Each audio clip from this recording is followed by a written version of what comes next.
The Edmonton Oilers kick some butt in Game 1 against the LA Kings. Let's dive in.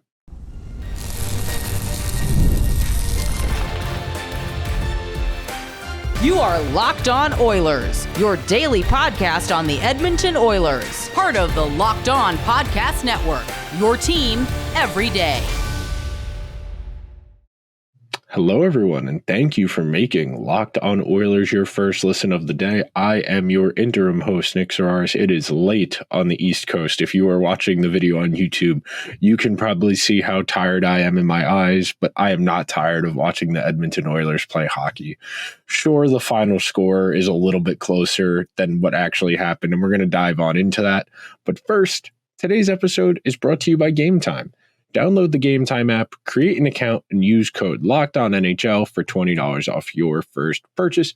On today's show, we're going to bounce around talking all things Game 1 of this series. We're going to talk about that feeling out process, how this game kind of started to come together, how it took its shape.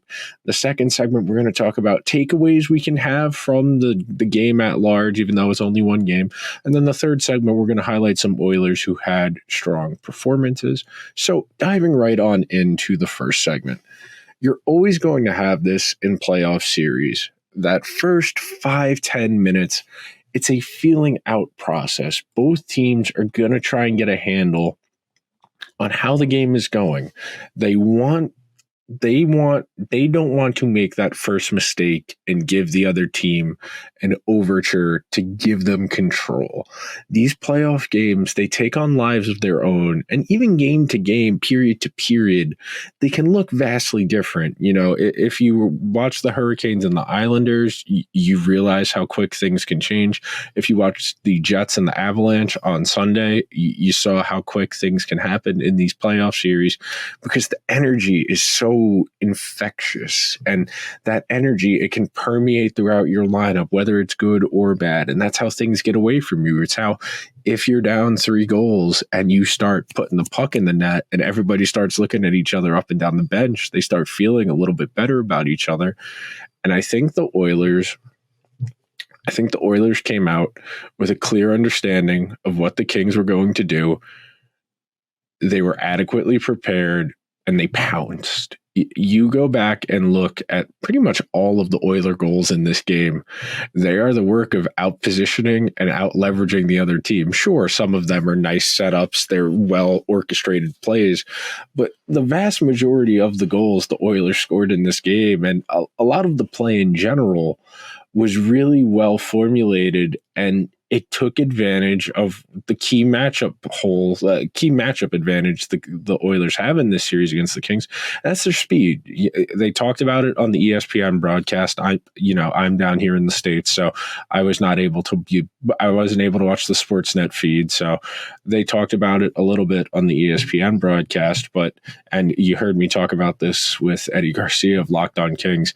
Nobody knows anything about hockey tactics, but everybody who does hockey media can identify 1-3-1, and suddenly everybody's an expert in hockey tactics. But the Kings need that structure. They need to muck this game up. And as we'll talk about as we get deeper into this, as the game slowed down, as the Oilers stopped playing with as much intensity, that's when the Kings were finally able to settle into this game and look reasonably passable as a hockey team. They did not play well once the Oilers took their foot off the gas, but at the very least, they looked like a competitive hockey team.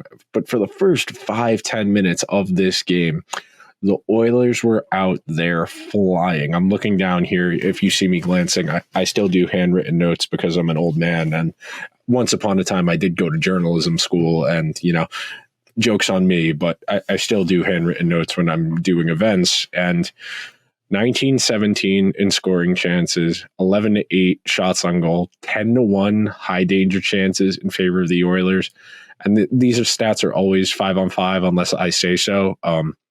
When I give stats like that, scoring chances, high danger chances, expected goals, and then the expected goals battle 1.62 to 0.26. The Oilers steamrolled the Kings in that period. You saw Hyman score that first goal. You heard him mouth, "Let's effing go," jump into the glass. He was fired up. That's when you're going to get guys who have the ability to make plays, and we will talk all about the excellence that was Connor McDavid's night. 5 assists, the 100-assist guy, 5 assists first game in the playoffs. Just mind-boggling some of the plays he's able to make, that he's able to conceive of making. You know, if I attempted them in the EA Sports NHL video game franchise, I would probably get checked into oblivion, turn the puck over, and the guy would go the other way.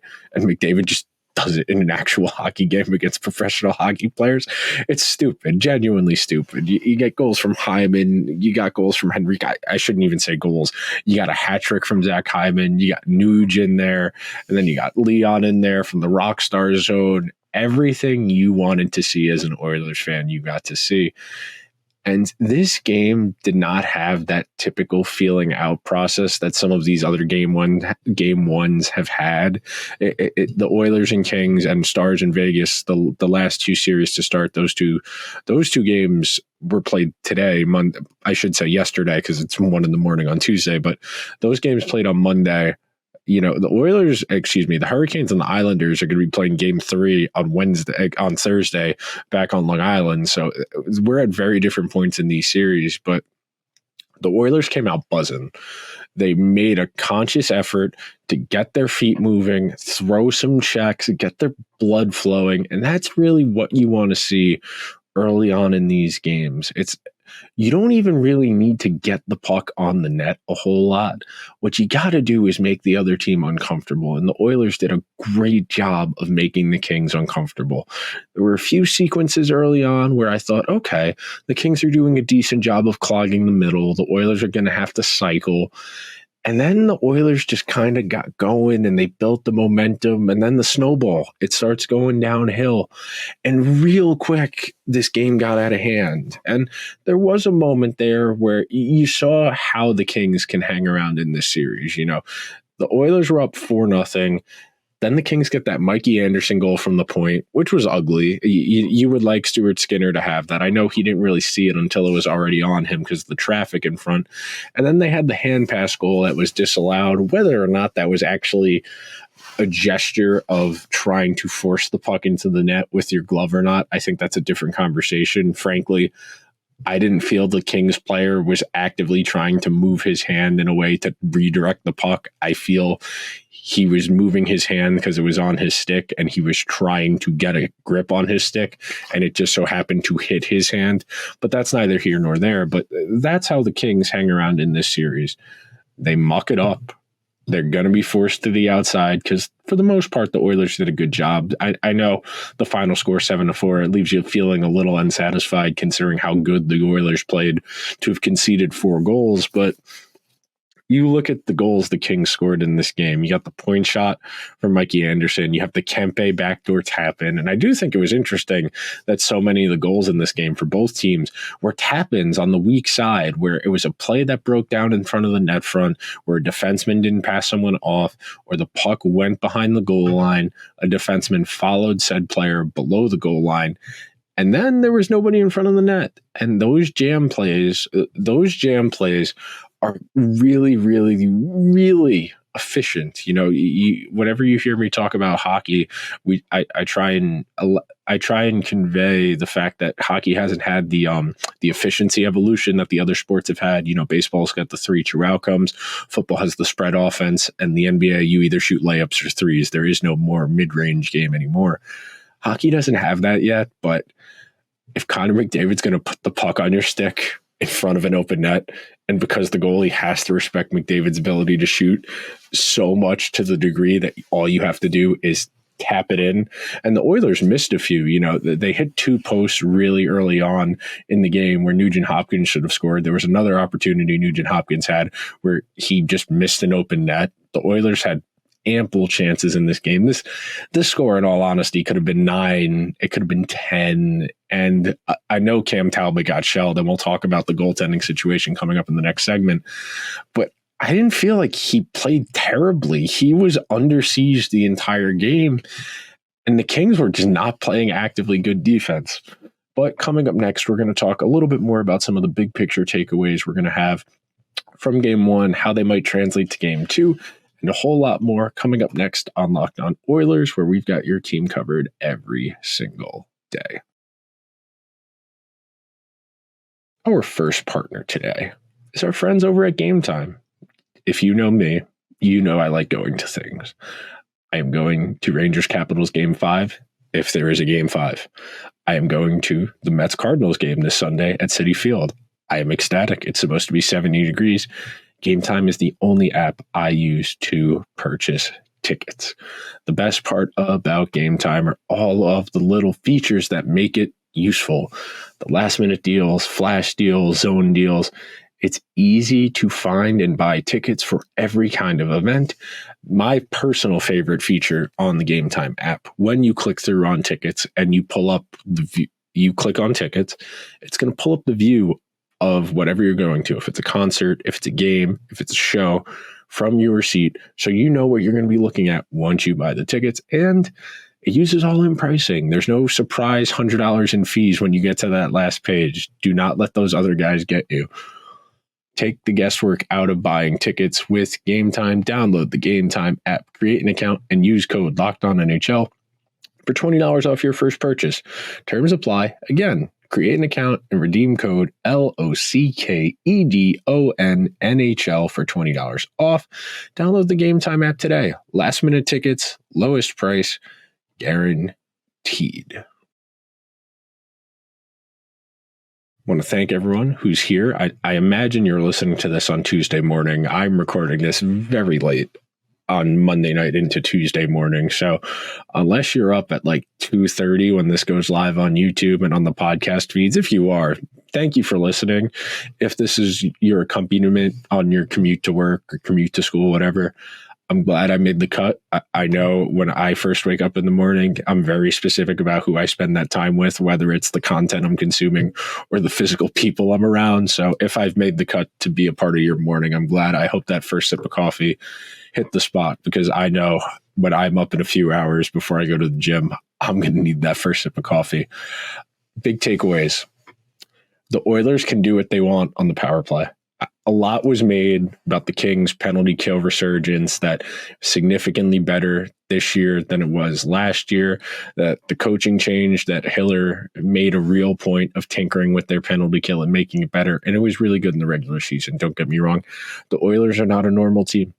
The Oilers are not a normal team. That's not to say they can't go on a cold spell. Anything can happen in the span of a few games. But structurally and schematically, you look at how the Oilers manipulate space on the man advantage, and you couldn't teach it any better.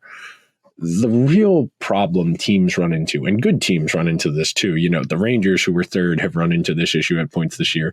The Lightning did a little bit when they were in that lull at the end of February and beginning of March.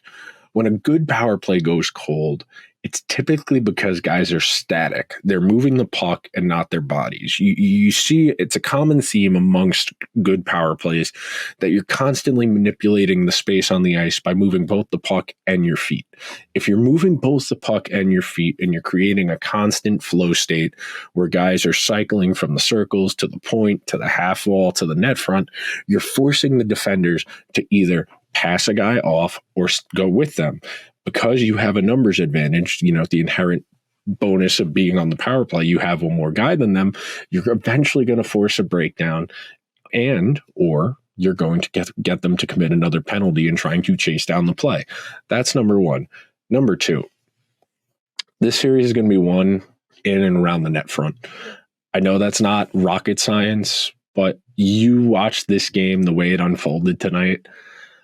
The Kings were not in great position on a lot of these Oiler goals, and a couple of the Kings goals were just, the Oilers didn't do a good job of clearing their own net front, rebounds, the ugly goals where the goalie doesn't see it until the last minute or until it's already past him, and there's really nothing you can do at that point. So I think we always think about the Oilers and conceptually as this high skill, high speed team that wants to be playing up and down track meet style, cross seam passes, constantly in that circular flow state, especially when McDavid or Draisaitl on the ice. I thought they did a really nice job of distributing responsibilities tonight. You heard me in my previews, both with Eddie and the one I did by myself. I thought if the Oilers were able to separate McDavid and Draisaitl from each other at 5-on-5, they would be able to control large stretches of the game basically at will. And that's not an indictment on the Kings, who I think are a talented team. I think if the Kings had other matchups, I might have been more inclined to pick them in a first round series than against the Oilers. The Oilers' third line had a nice night tonight, but talent-wise, you're going to take Fiala, Pierre-Luc Dubois. I know Dubois had a bad game. He took 2 penalties. He did have a goal, but you're going to take those guys. Him, Byfield got some time on the third line. Kempe. The Kings forward group was a little jumbled up throughout the course of the game. They brought it up on the broadcast that the lines were like 7 minutes into the game and they were already different than what they were during line rushes. So that's a little bit different too. But another major takeaway I have from this game: the Oilers have the potential. You've heard me talk about this ad nauseum. I've only been doing this show since last Wednesday. It's Tuesday of the following week. If they get the secondary scoring, which means Adam Henrique, which means Ryan Nugent-Hopkins, which means Ryan McLeod, which means Warren Fogle, which means Evander Kane, which means Corey Perry, which means Sam Carrick or Matthias Janmark, if you get goals from those guys down the lineup and you got 97 out there buzzing, there's nobody on there. There's not a team I'm taking. If you get the secondary scoring from anyone that's not McDavid and Draisaitl, this group can hang with anybody. Zach Hyman, if Zach Hyman's going to score hat tricks, this group is terrifying. And the Oilers didn't even play that great, and they still scored 7 goals. You know, they hit some posts. Cam Talbot did make a couple of really nice saves in this game. There's a world where the final score of this game is like 9-2. And I feel like that would have been a more honest outcome reflection. I know I just said I didn't feel like the Oilers played amazing, but they played well enough. And the Oilers well enough is most teams' best game. The Oilers scored 7 goals in a playoff game, and McDavid didn't have one. Draisaitl only had 1. That's the kind of even goal distribution you are going to need if you're going to make something happen. I liked the looks they were able to generate playing McDavid with Hyman and with Henrique. I liked what I saw from Draisaitl with Nuge. I thought the game state lent itself to keeping things calm. I was glad to see the workloads didn't get crazy. I know that's something I'm pulling up the box score here because it didn't refresh. I had it up while I was watching the game because, like I said, nerd journalist things, that's one of the things they teach you in journalism school. You know, it's good to see Evan Bouchard played less than 22 minutes. It's good to see Cody Ceci played less than 21 minutes. It's good to see Darnell Nurse played less than 21 minutes. It's good to see that guys like McDavid and Draisaitl didn't play more than 20 minutes. I know that doesn't sound a lot, but the longer the playoffs go, the more those minutes are going to tick up and up and up and up. The Oilers are going to play probably at least 1, if not 2, multi-overtime games at some point in these playoffs. And Evan Bouchard's probably going to play 38 minutes in a double overtime game. Connor McDavid's probably going to play close to 30, 31 minutes in a double overtime game.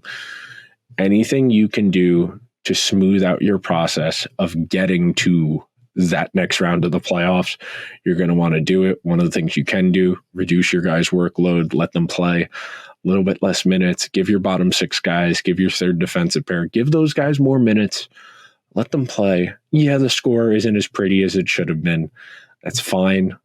The win counts. The Oilers are up 1-0 in the series. And coming up next, we're going to talk about the 3 stars of the game. I've mentioned them liberally throughout the first 2 segments of today's show.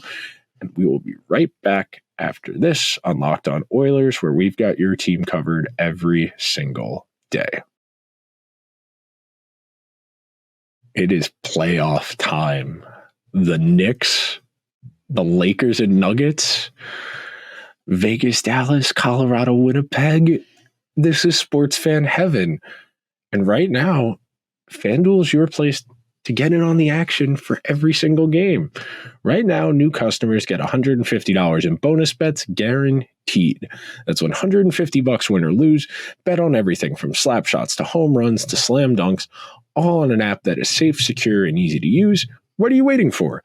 Visit FanDuel.com/lockedon and make your first bet an automatic win. FanDuel, America's #1 sportsbook. And by our friends at Policygenius. One of the most important responsibilities you have as a provider and a caregiver is life insurance. With Policygenius, you can find the life insurance policy that start at just $292 per year for $1 million of coverage. Some options offer you same-day approval and avoid unnecessary medical exams.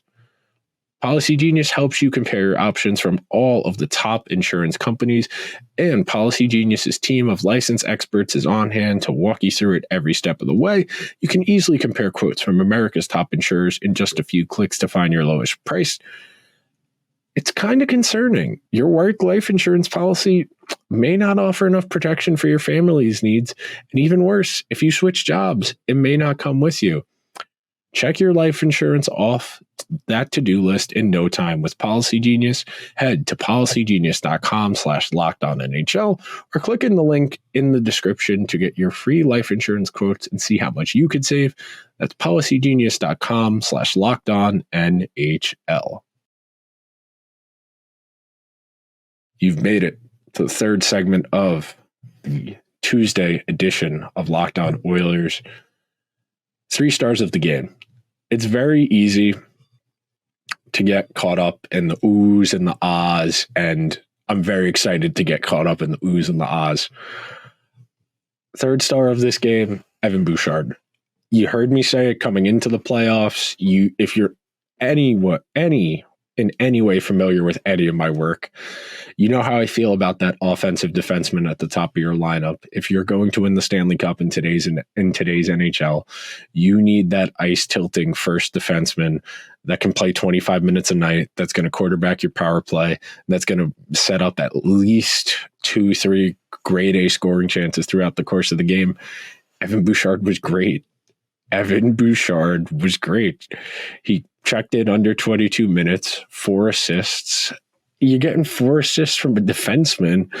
Things suddenly become a lot simpler when you start parsing out how are they going to find the goals to win these games. You're probably going to need conservatively 4 goals a night if you want to win in the playoffs. If you score 4 goals every single game, you're probably going to end up having a really nice playoff run. You won't do that every game. There'll be games where you only score 2 or 3. There'll be games maybe you get shut out once if you run into a hot goalie and you don't get the bounces, but that's how they play the games. You don't know. But Bouchard was calm. He was confident. Yeah, he was on the ice for a goal against. Who cares? In this game, once the Oilers got out to the big lead, they stopped prosecuting their agenda as aggressively. When they got on the power play later in the game, yeah, they buried those chances. It was good to see that happen, but at even strength, the Oilers controlled pretty much as they wanted. I'm pulling up natural stat trick right now to look. Yeah, when Bouchard's on the ice in this game, the Oilers had 59% of the scoring chances, 60% of the actual goals. Yes, he was on the ice for 2 goals against, but also 70% of the expected goals. And then where's the high danger? And then 78% of the high danger chances. Yeah, the Oilers dominated when Bouchard was on the ice. And when you have a defenseman that's capable of manipulating space on the ice and facilitating offense and chance creation to the degree in which Bouchard is, you have the opportunity to do something special. McDavid was great in this game, and we're going to get to him in a minute, but the synergy him and Bouchard have, where they're able to so seamlessly play off of each other, it's just a treat to watch. When you watch guys who just move different, and that's how you set guys apart. I talk about this anecdote all the time, and I'll tell this story real quick right now. I took one of my friends to his first hockey game a couple years ago. Now, big fan. He's one of the people I'm going to go with to Game 5 if the Rangers and Capitals go to 5 games. We sat down in our seats, and the Rangers were playing the Stars. It was the home opener a couple of years ago. It was Ryan Reeves' first game as a Ranger.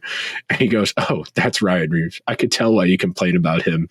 He doesn't look like he knows what he's doing." And then later in the game, Panarin got the puck in open space and bobbed and weaved through traffic. And he said, I know what you mean about saying the guys who make it look easy. Bouchard made it look very easy tonight. Second star, Connor McDavid. 5 apples. Could have had 7, in all honesty. He had 2 great passes that weren't tapped in. The most unstoppable force I've maybe ever seen. Like, I try and compare it across the sports, like Mercedes Lewis Hamilton, like 4 years ago, Red Bull Verstappen now, maybe. But like, that's different because they're driving a car. Like Prime Tiger. But again, that's an individual, not a team thing. Shaq, maybe when he was on the Lakers, and I was only a kid, so I didn't really have a great appreciation for just how hard it was to be that good. But McDavid he's slump proof. When you watch mechanically what he is doing within the structure of the game, it's hard to wonder how the Oilers don't score on the power play once a game. I know they were one of the best in the league again, but when you have one of the fastest skaters, if not the fastest skater in the world, able to just circle the perimeter of the offensive zone on the power play and wait for guys to get open, that's why all the backdoor taps are there. If McDavid's going to, the one goal he set up where he was behind the net, he looked up after winning the loose puck. He realized nobody was within 10 feet of him. He skates out in front of the net. Everybody on the Kings realizes, oh, McDavid has the puck. We should go over there. He draws 4 guys to him. He passes it reasonably hard on his backhand, and the Oilers score again. Connor McDavid is a singular force of nature. He's not going to win the Hart. He's entered the LeBron tier for me, where he could win the MVP every single year, and that'd be fine because he's genuinely the best player in the world. McKinnon had a better season. McDavid is the best player in the world. I'll die on that hill. You heard me when I did the teaser trailer for this show. I think Connor McDavid's already the best hockey player of all time. He just needs to get the accomplishments. Talent-wise, I don't think there's much of an argument. If you wanted to argue Mario Lemieux, maybe, but I'm 27. I didn't see Mario Lemieux play. McDavid's the best hockey player I've ever seen. And then rounding things out, our number 1 star from game number 1 against the Los Angeles Kings, Zach Hyman. That's how you set the tone in a playoff game. You score a goal, you yell, "Let's effing go," into the camera that's in your face in the corner as you're going to celebrate. And then you score another one, and you score another one. Playoff hat trick, game 1 to set the tone. He's going to have the opportunity to not score for a game or 2, and he's still going to be averaging a goal a game for the playoffs. If you're going to get this level of effort and intensity from Zach Hyman, who has really refined his game and ironed out some of the issues, some of the holes, and really become an efficient player, knowing how to use his body and his skating to get to open space, yeah, you're going to hear it from non-Oilers fans that he's a tap-in merchant, that he just receives passes from Hall of Famers and puts them in the net. He's still got to put them in the net. You saw Nugent-Hopkins fumble 2 of those opportunities. You think about all of the great players across the league and some of the bozos they've had to play with. Zach Hyman's not a bozo. It's hard to score 50 goals in the National. Everybody needs to put some respect on Zach Hyman's name. But that will just about do it for the Game 1 recap edition of Locked On Oilers. Make sure you are subscribed wherever you get your podcasts. Leave the show a 5-star review. If you are watching over on YouTube, hit the subscribe button. Hit that little bell to make sure you get an alert when the newest episode goes live. Leave us a comment. Leave me a comment. Let me know who your 3 stars were from game number 1, what you liked, what you saw. And if there was anything you didn't like about the Oilers game, let me know. I felt reasonable about it. Until next time, let's go Oilers, and we will be back tomorrow.